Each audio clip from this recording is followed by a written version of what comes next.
Pour un bon chronogramme du plan de développement de la République démocratique du Congo, le recensement et la planification familiale s'imposent pour maîtriser les statistiques exactes de la population. La planification familiale et le recensement vont ensemble.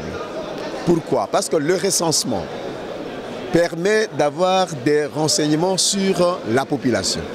Les renseignements en relation avec le nombre de gens qui habitent le territoire, comme notre territoire, la République démocratique du Congo, et les besoins et le niveau de satisfaction de ces besoins. 28 ans après l'organisation des derniers recensements en RDC, la commission socioculturelle de l'Assemblée nationale, sous la bénédiction de son bureau, a décidé de tenir ce jeudi une journée parlementaire dont le thème est tout un plaidoyer en faveur du deuxième recensement général de la population et de l'habitat.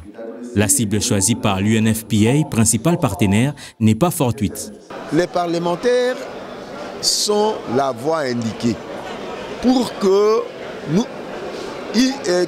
qu'ils aient toute l'information nécessaire qui peut permettre à mettre en place les stratégies pouvant mener à l'amélioration du bien-être de la population.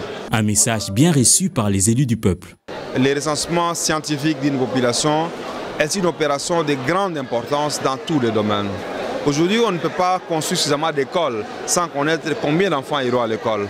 On ne peut pas construire suffisamment d'hôpitaux sans savoir combien de personnes vont avoir accès à l'hôpital. On ne peut pas construire suffisamment de routes pour savoir combien de véhicules vont passer par ces routes. Pour l'organisation de ce recensement avant 2014, le pays a besoin de 143 millions de dollars américains. On puisse instaurer une taxe spéciale sur la consommation des téléphones.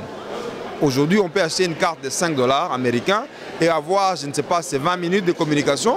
On peut acheter la même carte à 5 dollars, mais avoir 15 minutes de communication et l'excédent, on le donne en termes d'argent pour permettre à ce que le gouvernement dispose des moyens. Mais en même temps, symboliquement, tous les politiques congolais qui bénéficient du fait de la population et qui doivent pousser les gouvernements à avoir des actions vis-à-vis de leur population, doivent aussi mettre la main à la pâte, non seulement en sensibilisant la population, mais aussi en prenant un peu de leurs moyens, en mettant dans les comptes ouverts pour les recensements.